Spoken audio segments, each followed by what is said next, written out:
मी हल्ली सततच हिलिंग या एका शब्दाबद्दल व्हिडिओज टाकत असते. म्हणजे तो काय प्रकार आहे, तुम्ही तो का केला पाहिजे किंवा कसा केला पाहिजे. पण आज ना, मी तुम्हाला ज्या एका हिलिंगमुळे माझं आयुष्य अंतर्बाह्य बदललं, असा मला 100% विश्वास आहे. अशा हिलिंग टेक्निकबद्दलच तुमच्याशी बोलणार आहे. नमस्कार, मी Kalyani Raut Shinde. Peace within you, heal with कल्याणीमध्ये मी तुमचं सर्वांचं मनःपूर्वक स्वागत करते.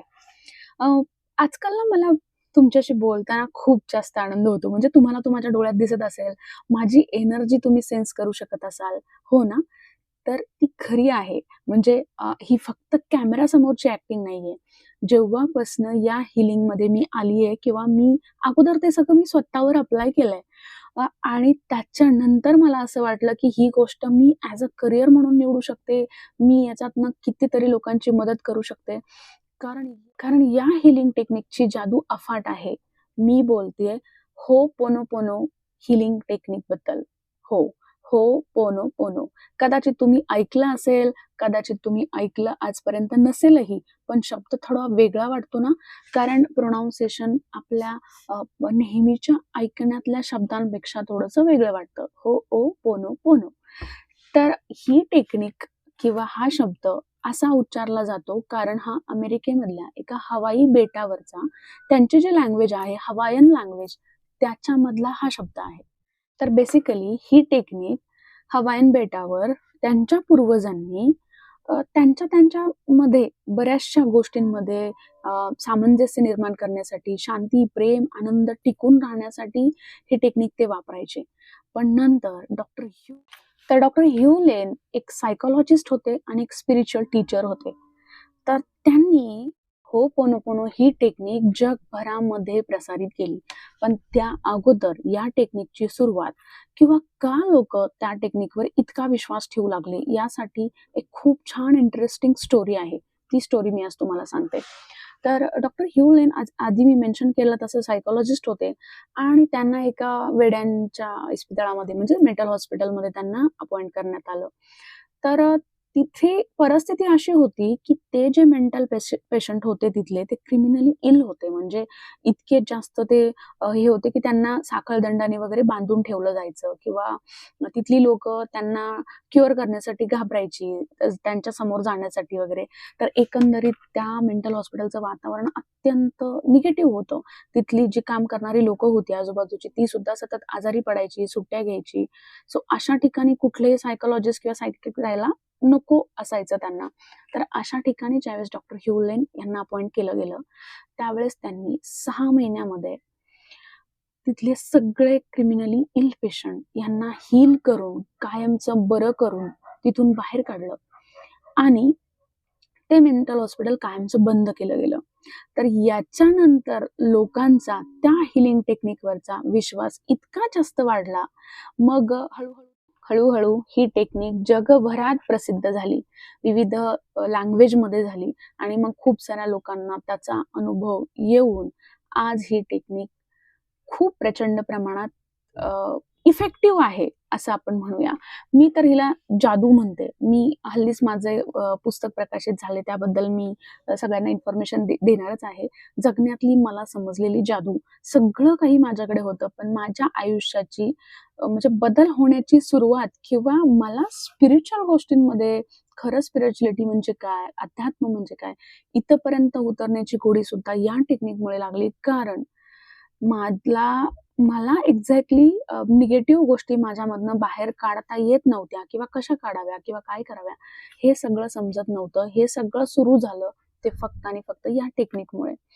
आता तुम्हाला उत्कंठा आहे, की बाकीची बडबड बंद कर. आम्हाला सांग नक्की, की यामध्ये नक्की काय आहे? हो, मी सांगते. तर होपोनोपोनो हीलिंग टेक्निकमध्ये बेसिकली आपण 4 मेजर शब्दांचा किंवा वाक्यांचा उल्लेख करतो. I am sorry, please forgive me, thank you, I love you. आता ही 4 वाक्य तुम्हाला तुमच्या बॅक ऑफ द माइंड म्हणजे मनामध्ये आपण स्वतःशी जी काही बडबड करत असतो, आपण सतत बोलत असतो. आपण शांत असलो तरी, आपण काही पाहत असलो तरी, आपण काही काम करत असलो तरी किंवा आपण कुणाशी गप्पा मारत असलो तरी सुद्धा बॅक ऑफ द माइंड कुठेतरी आपण आपल्याशी बोलत असतो. ते काय असतं? आपण आपल्या अंतर्मनासोबत जे काही बोलत असतो, त्या गोष्टींना रिप्लेस करून तुम्हाला ही 4 वाक्य बोलायची आहेत. I am sorry, please forgive me, thank you, I love you. तर होपोनोपोनो या शब्दाचा अर्थ आपल्याला समजेल असा अर्थ त्याचा असा आहे की गोष्टी योग्य स्थितीत आणणे, मेकिंग थिंग्स राईट, गोष्टी ठीक करणे. ओके, ठीक आहे. अजून सोपं करून जर सांगायचं झालं तर आपल्या आयुष्यात घडणाऱ्या सगळ्या गोष्टी, चांगल्या किंवा वाईट, ज्याही गोष्टी किंवा जेही अनुभव आपल्याला येतात, ज्याही घटना घडतात, त्या प्रत्येक गोष्टीची जबाबदारी घेऊन आपल्या आतमध्ये प्रेम आणि क्षमा आपण जर निर्माण करू शकलो तर आपलं अंतर्मन हळूहळू शुद्ध होऊ लागतं. आपलं अंतर्मन म्हणजेच आपलं सबकॉन्शियस माइंड. आपण खूप साऱ्या आठवणी, कडू आठवणी असतात, चांगल्या आठवणी असतात, दुःख असतं, राग असतं, अपमान असतो, ईर्ष्या, जलसी, खूप साऱ्या गोष्टी आपल्या अंतर्मनामध्ये आपण अशा भरून भरून दाबून ठेवलेल्या असतात. कुठली एक गोष्ट ट्रिगर व्हायची गरज आहे की आपण असं म्हणतो की नाही, ही गोष्ट मी आयुष्यभर विसरणार नाही, ही गोष्ट मी जन्मात कधी विसरणार नाही. इतका त्रास मला त्या क्षणी त्यावेळी झालाय. जेव्हा तो क्षण तुम्हाला आठवतो त्यावेळेस पुन्हा त्या सगळ्या गोष्टी तुमची पूर्ण बॉडी एक्सपिरियन्स करते. तुमचा मेंदू म्हणजे तळपायाची आग लगेच मस्तकाला, तुम्हाला इतका त्रास होतो, इतका मानसिक त्रास होतो त्या सगळ्या आठवणी किंवा त्रासदायक आठवणी आठवून. आणि मग आपल्यासोबत काय घडून गेलंय ह्या गोष्टींचा आपण जितका जास्त विचार करतो तितकं आपले अतिविचार वाढतात आणि मग आपल्याला त्रास सुरू होतो. तसंच आपल्या फ्युचरबद्दल आपण विचार करतो. हे कसं होणार? काय होणार? कधी होणार? मी कसं करू? मला जमेल का? हे नक्की माझ्यासाठी आहे का? किंवा माझ्यासोबत होणारच नाही किंवा माझ्याकडे तेवढी ताकदच नाही. मी हेच नाही. म्हणजे घडून गेलेल्या गोष्टी आणि घडणार आहेत या गोष्टी यांच्याबद्दल आपल्या मनामध्ये इतकी जास्त जुगलबंदी चालू असते की आपण विसरून जातो की आपल्याला आत्ताचा क्षण पण जगायचा आहे. आणि म्हणून आपण आत्ताच्या क्षणात कधीच नसतो.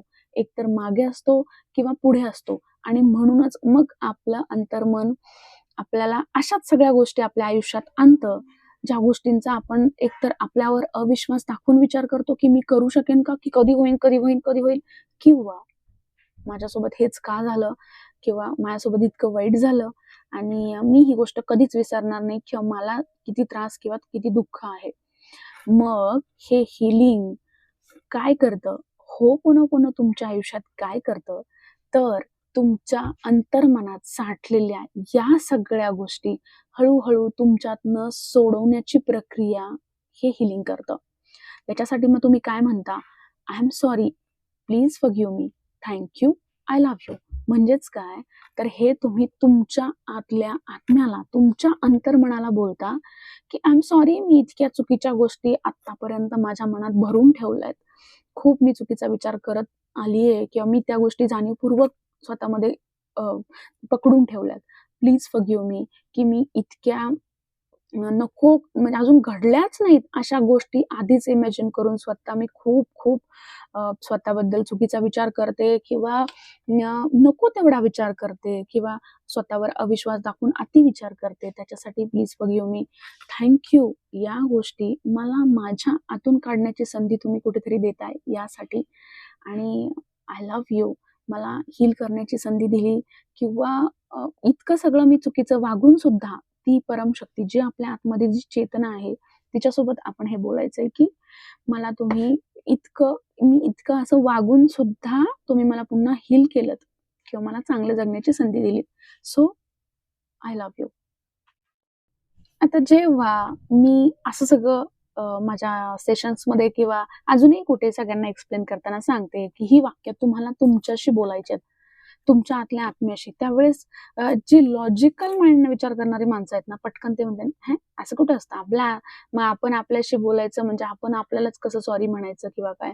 तर हो, तुमच्या आतमध्ये जी चेतना आहे, जी एनर्जी तुमच्यामध्ये वास करते, तुमचं हृदय सुरू आहे, पण कशामुळे? तुमच्या आतमध्ये तो आत्मा आहे, ती चेतना आहे म्हणून. आणि त्या चेतनेचं किंवा त्या तुमच्या अंतर्मनाशी ज्याचा संबंध आहे त्याची ऊर्जा किंवा त्याची ताकद इतकी अफाट आहे की आपण तिलाच नगण्य समजतो आणि फक्त आपला मेंदू जितका विचार करेल, आपलं बाह्य मन जितका विचार करेल आणि लॉजिकली आपण जितका विचार करू तितकं आपण बाहेरच्या जगदुनियाशी कंट्रोल करण्याचा प्रयत्न करतो. पण आपण आपल्या त्या आतल्या शक्तीला पूर्णपणे विसरून जातो. म्हणूनच हे हिलिंग टेक्निक ज्यावेळेस आपण वापरणार आपल्या आयुष्यात, त्यावेळेस त्या गोष्टी आपल्याला स्वतःला बोलायच्या आहेत, स्वतःच्या त्या आतल्या शक्तीला बोलायच्या आहेत. I am sorry, please forgive me, thank you, I love you. जेव्हा तुम्ही हे सगळं हळूहळू बोलायला चालू कराल, ओके, तुम्हाला जाणवेल.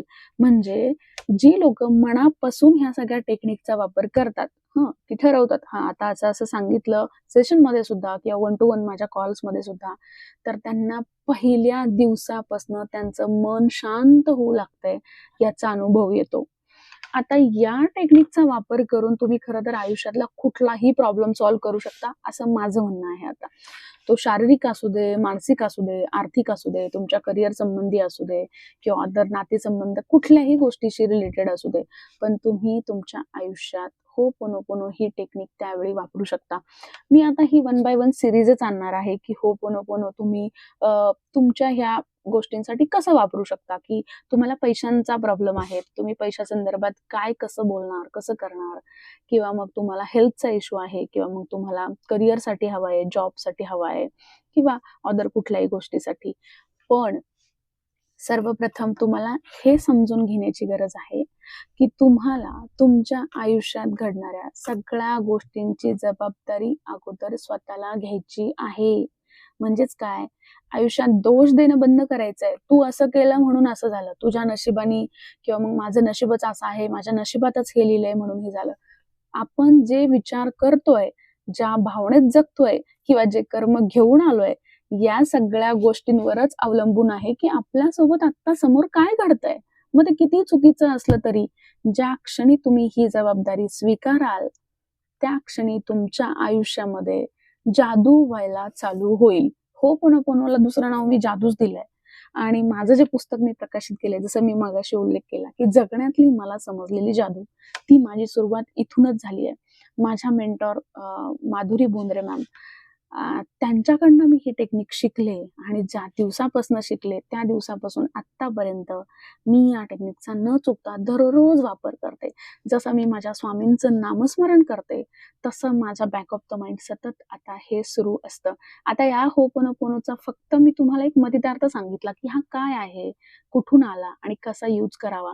पण याच्यामध्ये खूप साऱ्या गोष्टी इन डेप्थ आहेत, की तुम्ही तुमच्या ॲक्चुअल प्रॉब्लेमवर तो कसा यूज करू शकता, कसं तितकं खोलवर जाऊ शकता, किंवा कसा तो तुमच्या लाईफवर अजून इम्पॅक्ट करेल, हे सगळं मी माझ्या सेशन्समध्ये सांगत असते.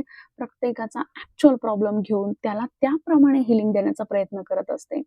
सो तुम्हाला जर इंटरेस्ट असेल तर मी खाली माझा नंबर देते आहे, कॉन्टॅक्ट नंबर. तुम्ही मला कनेक्ट करू शकता. मला याबद्दल आपण नक्की पुढे सविस्तर बोलूया आणि भेटूया पुढच्या सीरीजमध्ये, जिथे मी तुम्हाला सांगेल की होपोनोपोनो पैशांसाठी कसं वापरायचं, तुमच्या हेल्थसाठी कसं वापरायचं, तुमच्या करिअरसाठी कसं वापरायचं. ठीक आहे? ठीक आहे. Thank you so much. इतकं पेशन्सफुली तुम्ही मला ऐकलत याच्यासाठी, आणि माझे व्हिडिओ एवढ्या आवडीने पाहताय, मला लाईक करताय, त्यासाठी अजून एक छोटीशी रिक्वेस्ट आहे. जितकं तुम्हाला आवडलं, समजलं, किंवा नाही जरी समजलं, तुमचे डाऊट्स किंवा तुमच्या सगळ्या गोष्टी तुम्ही जर कमेंट बॉक्समध्ये मेन्शन केल्यात, आणि तुमच्या आजूबाजूला जर ही गोष्ट तुमच्या आयुष्यात इम्पॅक्ट करू शकते, तुमच्या आजूबाजूला तुम्हाला जर असं हवं असेल की आपण एक पॉझिटिव्हिटी स्प्रेड करू शकतो, तर नक्की माझ्यासाठी हा व्हिडिओ तुमच्या आजूबाजूच्या सर्कलमध्ये शेअर करा. Thank you so much again. Bye. Have a nice day.